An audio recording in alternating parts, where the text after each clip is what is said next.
Are you sick and tired of being sick and tired? It's been said that an apple a day keeps the doctor away, or does it? I was feeling so bad. I asked my family doctor just what I had. It's time to get a new prescription for your life. Get ready for your daily dose of Healthy Talk Radio, the show that's empowering your health. And now, here's America's health and lifestyle coach. You better call me a doctor. Feeling no pain. Overloaded. Down the drain. Somebody give me a doctor. Hi, this is the show where your health is your wealth. Thriving is more important than just surviving, and the only thing lost are those unwanted pounds. This is Healthy Talk Radio that helps you get well, stay well, and live well. Phone lines are open, 888-283-7272. That's 888-283-7272. What are you struggling with? Let's talk about it. Your health, your life. Remember, it's about lifestyle. So our lifestyle is our medicine. The foods we eat, air we breathe, water we drink, exercise we get, rest that we have, relationships that we keep, stress we manage, all those are our major lifestyle choices that we make every day. And so the question is, are you making good ones or are you making not so good ones? Because those choices are going to determine the kind of health you have. Really is important. Our lifestyle providers are always here to help you. And so you can check that out at the website and we can find someone to help you in your area. Lisa in Shreveport, Louisiana sent us an email. It says, my mom has been diagnosed with hepatitis C. What do I need to do? Hep C is a little bit of a challenge. Everybody hears it and they get a little bit concerned, and rightfully so. I can understand that. The big thing is have her follow whatever treatment her doctor's got her doing. You know, that's one you really don't want to get around and freewheel. You really want to. The standard protocols are very, very important to follow for that. And Hep C goes dormant quite a bit. So unless there's a heavy amount of stress or just the environmental aspects, or even the nutritional aspects of the body are not in good shape, then a lot of times Hep C is not super active. So that's one thing you can be excited about, is the fact that Hep C is easily controlled. The medications that are out now are very, very good and can be very helpful for anyone dealing with that. So yeah, be encouraged. One thing you want to look at is how to manage the immune system. Okay, that's really, really big piece for that. Hepatitis C being so challenging, and it used to have a much stronger connotation to it than it does now. So be encouraged, because a lot of times the standard medical treatment is really good. And I'm a huge natural guy and a lot of things I talk about, but there are certain things that the medical model has really got nailed, and this is one of them. So I would talk to your doctor, get multiple opinions if you'd like, but one thing is I would follow regular treatment. I think it's a smart move. But also you've got to do things to build your immune system, or her immune system rather. So you just want to look at things like an anti-inflammatory diet. You want to make sure that there are plenty of antioxidants. And when they're giving her antivirals, you want to do everything you can to not stimulate more viral activity. So there's a whole list of viral stimulating foods on our website. When you go to my website, look under topics, and there are just hundreds of articles in there when you go to the website based on all of this. So it's really, really good and will be very helpful to you. Okay, but keep us posted on that. 888-283-7272. That's 888-283-7272. Let's go to the phones and kick off with Mary. Hi, Mary. Yeah, my doctor's trying to figure out if I have this condition called giant cell arteritis. And we go back and forth with the prednisone, and when I lower it, my SID rate goes up and my CRP goes up.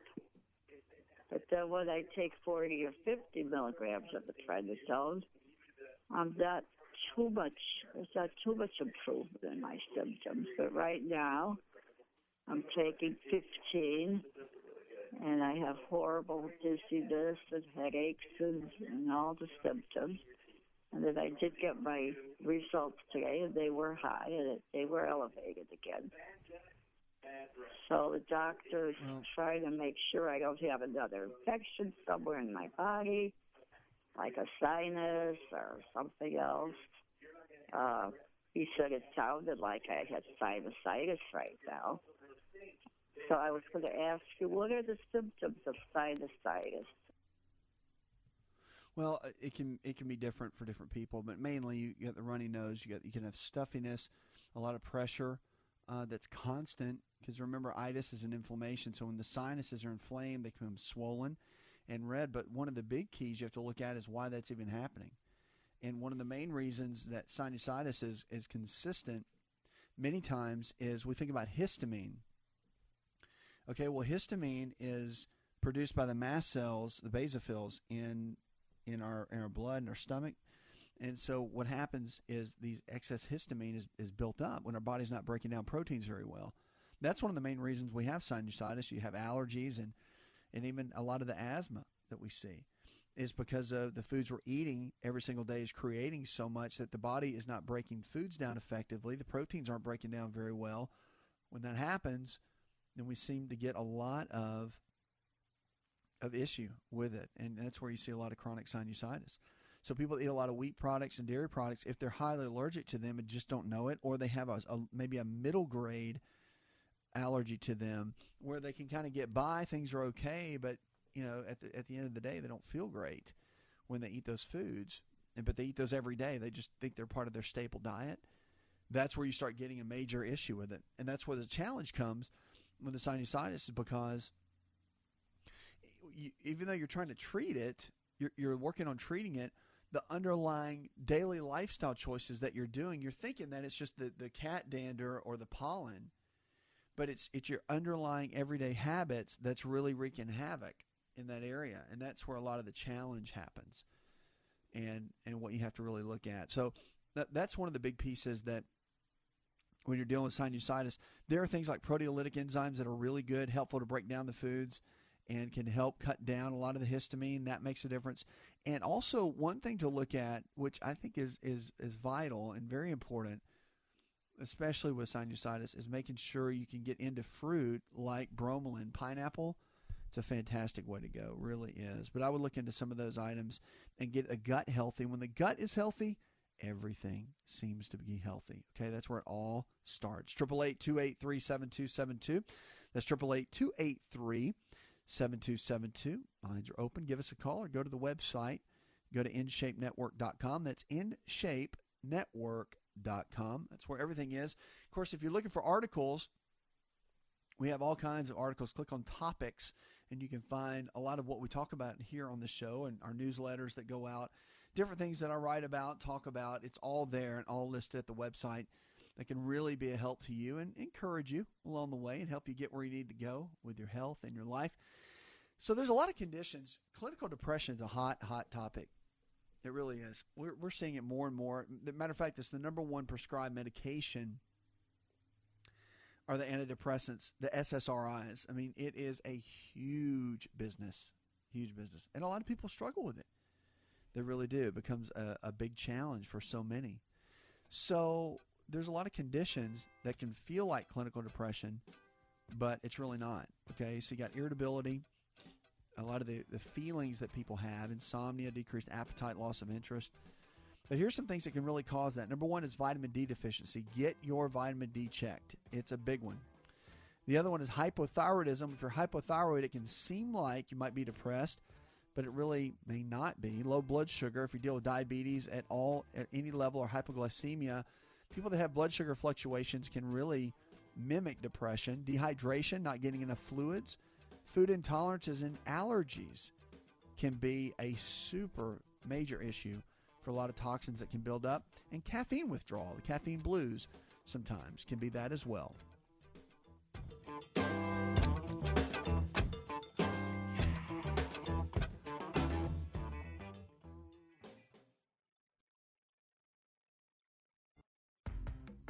Healthcare costs are rising.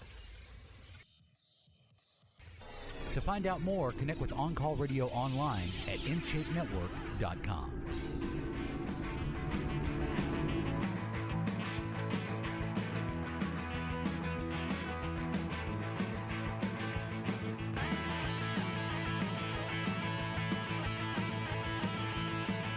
What are you struggling with? Let's talk about it. Your health, your life. Remember, if the body can get sick, it can also get well. It's about lifestyle. So the choices we make today can and will determine the kind of health we're going to have tomorrow. And again, it's about lifestyle. So our choices matter each and every day. We want to help you make the right ones. If you haven't found a lifestyle provider, someone in your area that believes the same way we do, all this nutrition and lifestyle-based care we talk about, go to the website, InShapeNetwork.com. And then, of course, our team members are always standing by to help you. And maybe you need some help picking out what kind of foods to eat, or maybe it's just you don't know how to exercise for your body type, or maybe you got some new blood work back and the results are a little off and you don't really understand it, need somebody to explain it to you. Well, our team members are always there to help you. We got great physicians that are all around and providers around the country that can help you get the help you need. That's really what it's all about. We want to help you do that, that's for sure. Remember, your lifestyle choices are your medicine, right? Each and every day, that's your foundation. Really is important. There's 6 ways to eat less without feeling deprived. One of the big issues I think we have in America today is that we jump in, and of course our portion sizes are enormous. I mean, only us in America would come up with the idea of supersize, right? And so that's just the reality of it. And it will cut your lifespan more than anything when you eat too many calories that your body can't utilize. That's a big, big deal. So I want to jump into some ways to eat less without feeling deprived in a minute. But first I want to go to the phones and talk to Susan. Hi, Susan. I'm getting off of Lexapro, so I've stopped taking it. I was down to the smallest dose. However, I'm getting sort of jitters and tingling. It almost feels like withdrawal symptoms. And I think that my blood pressure is starting to go up also, which wasn't a problem before this. Okay. Yeah. Whenever you want to make a transition, right? Whenever you start to make that shift to with what you're talking about, there becomes a bit of a challenge with it. And coming off medications of any kind, you've got to do it. Some you can just come off of, right? But your doctor's going to guide you in it. And some it takes a little bit of time and takes a little bit more work to do that. So you have to be a little bit cautious in what you do and how you do it. So you just want to set a good environment. This is for any coming off the meds environment, I guess you will. It's always good to create the right atmosphere for it. Number one is you got to have good lifestyle choices, all right? So you want to make sure you're exercising at least 4 to 5 days a week. Walking 10 to 15 minutes is great. And your eating habits, very good. So because here's the deal. For whatever reason, if you're, let's say it's blood pressure, okay, you want to come down off your blood pressure med, whenever you're coming off the medications, if it is blood pressure and you're not exercising, you're not even doing your body a good justice of setting the environment for it, right? Or even if it's weight loss, let's say you've already lost 10 pounds, but you're not exercising every day and you're eating high sodium foods, which hopefully you wouldn't be doing that. But yeah, I mean, you let's say your environment's not right. Your eating habits have got to be great, along with making sure that every other aspect of the environment is healthy. So it's just important to keep everything as balanced as possible when you're coming off medications. Having some guidance is extremely important. I would not do it without someone's help. And don't read something on the internet and just go do it yourself. That's just really, really not a good way to do it. As a matter of fact, I don't advise on that at all. I don't think it's wise. So that's what I would do first and foremost. But yeah, there are different withdrawal symptoms that you can experience, and it just depends on the medication. But at the end of the day, your lifestyle habits, your eating and exercise, key. Your rest is key, regardless of how you do it and what drug you're coming off of. Okay, 888-283-7272. That's 888-283-7272. Lines are open with questions about your health. Give us a call or go to that website, InShapeNetwork.com. So when we eat, a lot of times we eat so much to feel satisfied. And one of the big things people talk about with dieting, which I don't really like the term diet, but yet dieting is what we end up calling it. The dieting is a challenge because you don't feel like you're eating enough, or the foods don't taste that good, or you just don't feel satisfied, right? So here's the number one thing you can do is portion control. So you do half now and half later rule. So it's a very effective strategy that a lot of people use. And again, we've used it with patients and clients. But if you order a sandwich, or let's say you eat a chicken breast and some vegetables and whatnot, eat half of it, carry half of it home, and eat half later. Okay, so the portion control is really good. Now, another way to balance your portions is to balance the plate. So, for example, if you're eating a meal of a protein, carbohydrate, and a fat, you'll feel fuller longer. So the protein stabilizes your blood sugar. Carbs, you want to get slow to digest fiber like beans, which are rich in the metabolism boosting B vitamins. And then the fat really helps to satiate the belly and the brain. So when I always say eat a protein, a fat, and a carbohydrate together. And if you do that, it really does balance it. So go to bed. Here's another one too. Is when you're low on energy, or when you stay up late, your body's going to crave a lot more of the foods that you don't need to be eating, right? So the body, when you go to sleep and you get good sleep, the body's ghrelin mechanism, which leptin is the full hormone, ghrelin it's the hunger hormone. So if you think about ghrelin, think about your stomach growling. That's ghrelin. When that happens, then it ultimately can lead to a lot of weight gain and a lot of health issues. So the way to counteract it, though, they found, if you're really high energy or you've got a lot going on in your life, exercise. Exercise really is medicine. I've really come, we call it now exercise science. There's a whole exercise prescription idea that people are using now in clinical practice. We use that. It really is, man. It is such a great tool for someone that's under a lot of stress. I know I use it for me. I mean, I go 100 miles an hour, as you can imagine. And I've exercised my whole life, it seems like. I mean, I've always been active, and it's been a major player for me. It really has. And we use it for patients, too.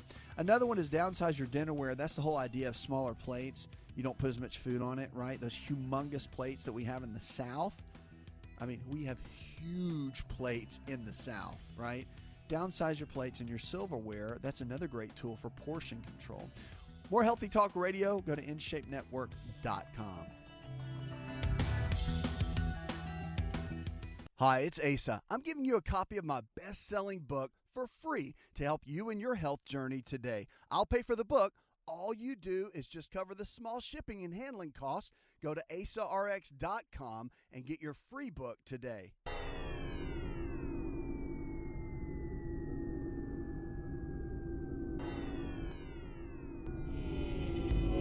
To find out more, visit the show online, InShapeNetwork.com.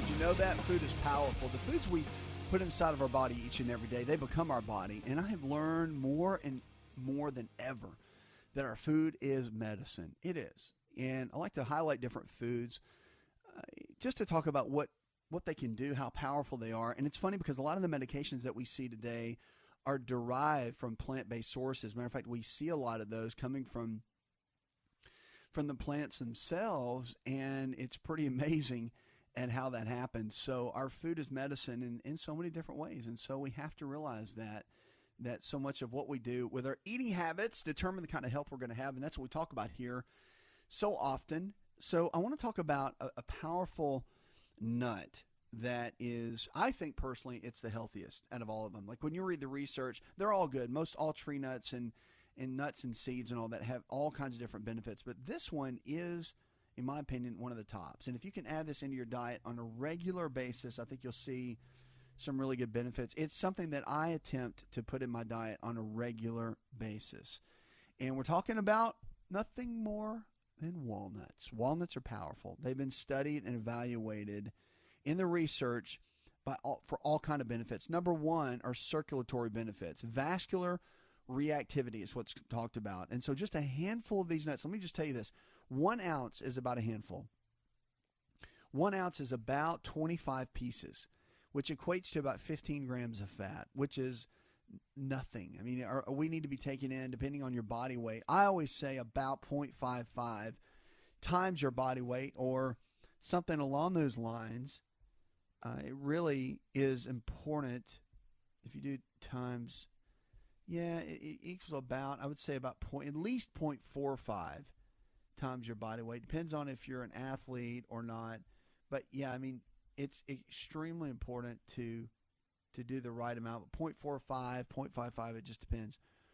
And when you do the right amount of fats in your diet, it does so much. I mean, it helps your hormone levels. It helps so much of your overall vitality, okay, your hormones, your energy levels. It's a great energy source, believe it or not. The brain loves fat, functions well, and brain loves glucose, but also can run well on fat too. So it's one of those keys that you have to consider. And also, when you're thinking about disease and fighting against a lot of these health challenges, food is so powerful, and walnuts are one of the tops. It's one of my, in fact, I love about it. It's so strong in the anti-inflammatory aspect of it. Keeps the flexibility of our blood vessel walls very much intact. They can help reduce a lot of the metabolic syndrome that we see in the U.S. 1 in 4 adults have what we call metabolic syndrome, or METS. And it's a disease. Well, we call it a disease, but it's really a constellation of a lot of issues that overlap each other. So it's kind of a multitude of things. It's high blood pressure, high triglycerides, or what we call high fats in the blood, okay? High triglycerides, blood pressure, inadequate HDL cholesterol, and obesity. So it's waist circumference and body mass index. So recent studies have shown that approximately 1 ounce of walnuts daily over a period of about 2 to 3 months can reduce several of these MET-related issues. So abdominal fat, or abdominal adiposity, as we say, is something that we have to look at with this.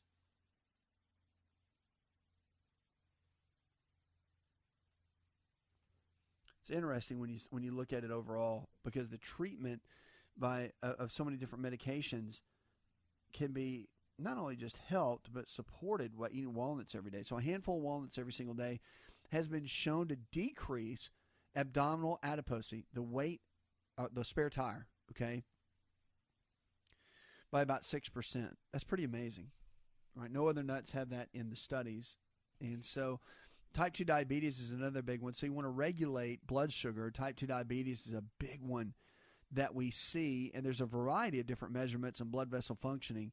But a 1 to 2 ounces, it's a couple handfuls, 1 to 2 handfuls of walnuts every single day, can help lower the LDL cholesterol. That's technically the bad one, and raise the good one. A lot of anti-cancer benefits, too, are really kicking into gear.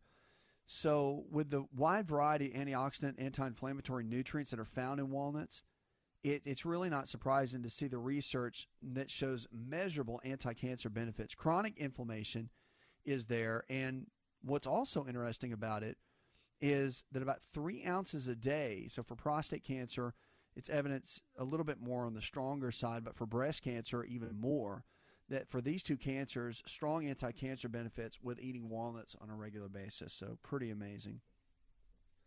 Other health benefits too, a lot of anti-inflammatory nutrients in walnuts play a special role in the theme of bone health. So recent studies shown that a large amount of walnuts can decrease blood levels of these telopeptides, which can affect basically our DNA, and the collagen components in these can be a strong indicator and can actually, which I find this really interesting. Remember, food is medicine.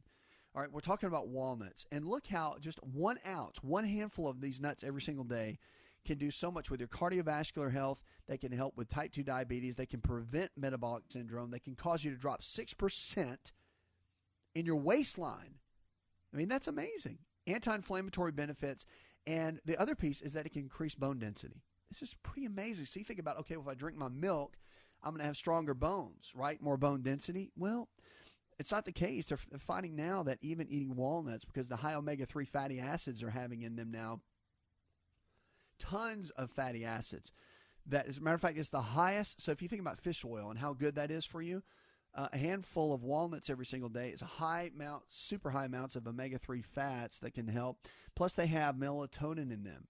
And the melatonin can help you get deeper stages of sleep at night. For example, cherries have a lot of melatonin in them, but they're saying that walnuts now have quite a bit of melatonin and can help in the sleep cycle, but also in the anti-cancer benefits because of that. So it's pretty amazing when you start looking at walnuts and what they can do. The benefits are amazing. Now, one thing too, you got to think about fiber. Okay, now fiber, when when you're looking at something like walnuts, you got to look at fiber content. Now, I shoot for, and we're talking food is medicine right now. Food is medicine. Walnuts contain about 7 or 8 grams of fiber in 1 ounce. So you get a pretty good amount of that. But our overall fiber intake should be around, I personally think, about 40 grams a day. Now, I shoot myself for about 50 grams. There's a new study that came out that talked about how important fiber is. And when you're getting fiber, for every 10 grams of fiber you take in, you drop your overall, the percentage rate for colon cancer, which is the second leading cause of cancer in the U.S. You drop your colon cancer rate down by 50%. So for every 10 grams, for me it'd be 50% because I shoot for 50 grams a day. But for every 10 grams of fiber, you drop it 10%. Okay? So if you're getting 30 or 40 grams of fiber, that's 30 to 40% reduction in the risk of colon cancer just by getting in your fiber. Now, you can't just eat a bunch of fiber and eat a bunch of junk food, right? So the quality of your food matters too. But I find that interesting because walnuts have such a high content of fiber in them and so much nutrient-rich density in them as well. And so increasing that into your normal routine is extremely important. I would encourage you to make sure you're getting enough of the healthy fats in. They are so important, and we don't get enough of them. We really don't. If you look at your diet each and every day and you really analyze what you're putting in, you'd be amazed that you're not really getting those omega-3 fats. We do a blood test in all of our clinics and with our clients and patients, and it's an omega-3 fatty acid test, and it's so amazing. So vitamin D testing is really big, and it's been really popular over the last 10 years. We've learned how important vitamin D is to so many different aspects of our body. But when you start talking about walnuts and you start talking about fatty acids, omega-6, omega-3, omega-9, it's interesting to see how deficient we really are in the omega-3 fats. I mean, it is amazing. So you can do a simple little test that will check and see what your omega-3 levels are.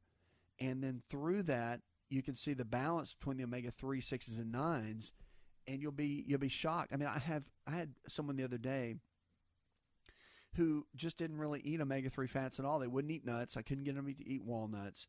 And they came in and they had a really, really serious medical condition. And our medical directors and our team members, we have multiple physicians in our clinics. We all collaborate as a team for people's individualized care. And so we were collaborating on that and looking at it. And when we saw the omega-3 test, it was at rock bottom. And this person, I don't know, you never have a crystal ball, right? But you always wonder what would have happened to this person had they had high levels of omega-3 fats over the years so their body could really do well. And that's the amazing piece of it.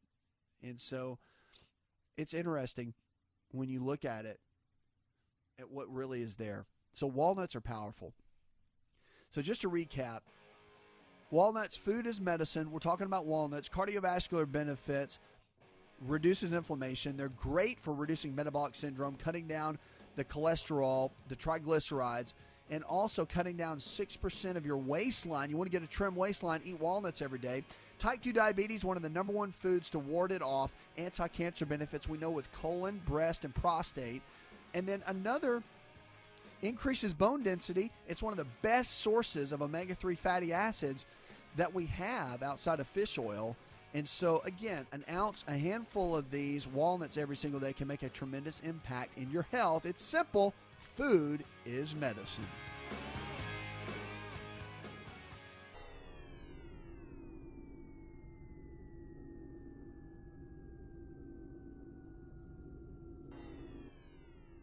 Connect with On Call Radio and watch On Call TV at InShapeNetwork.com.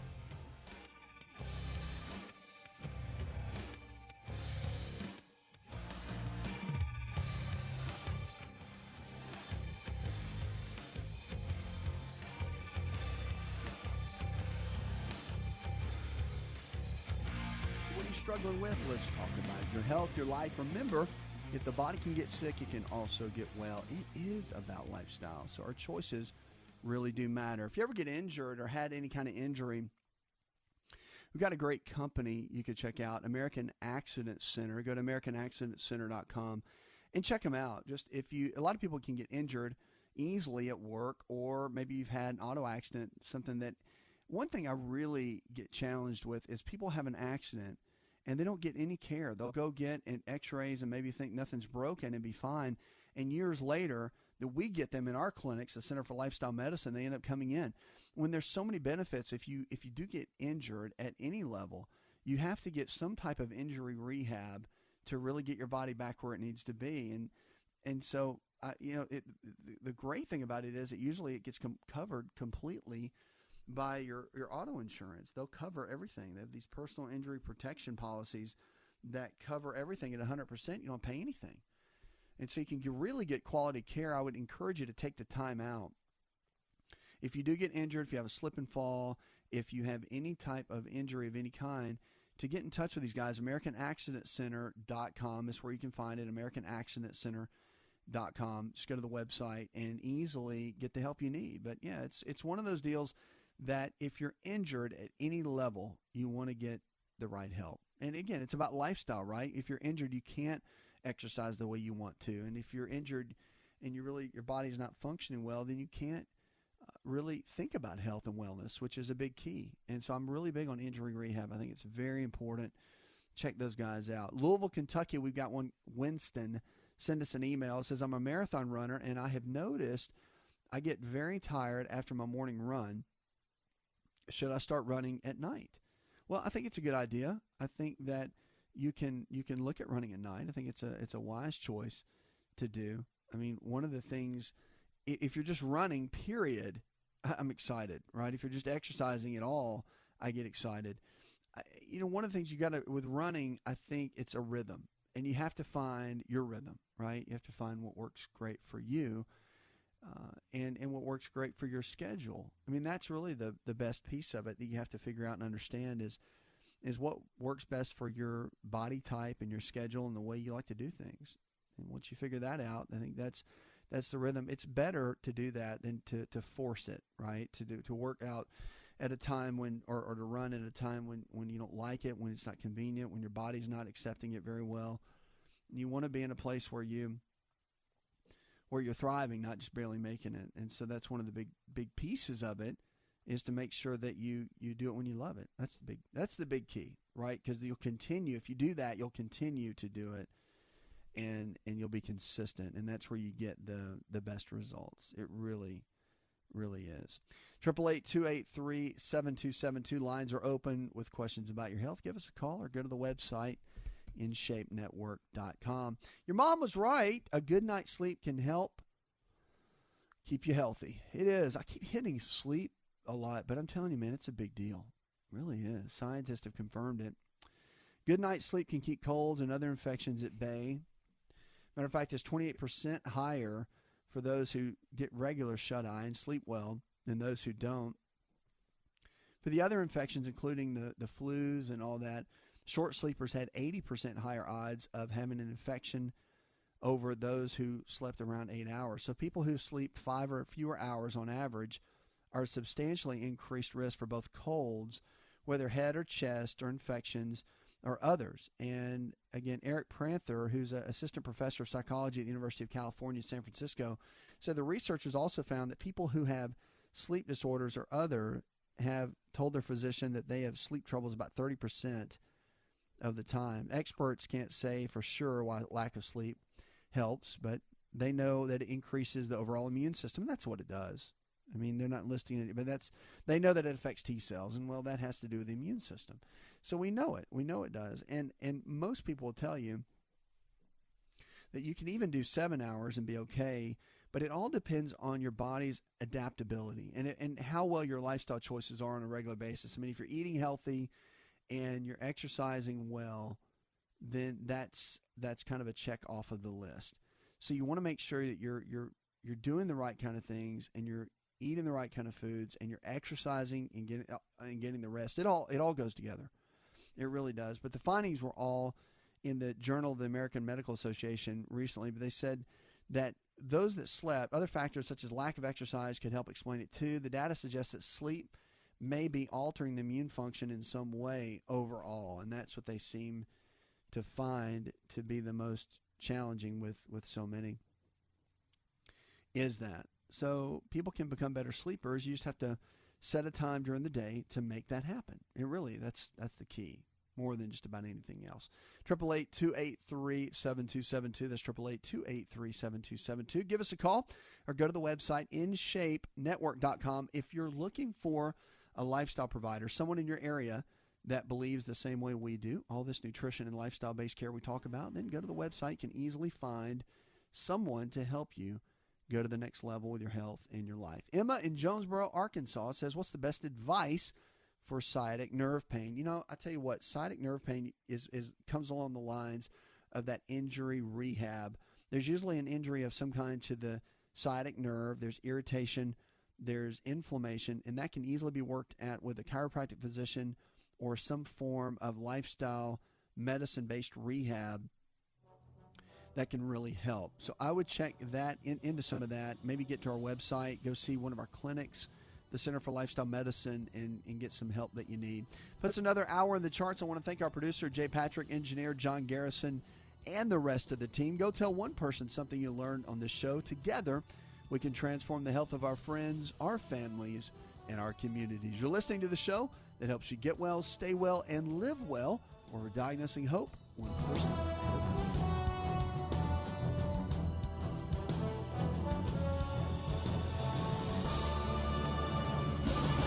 This show is designed to provide accurate information of a general nature on the subject matter covered, and given with the understanding that neither the host nor the station is engaged with rendering any form of medical advice, diagnosis, or treatment. This information is not approved by the FDA and is not intended to diagnose, prevent, treat, or cure any disease. To experience more of Asa Rx audio, visit us at asarx.com.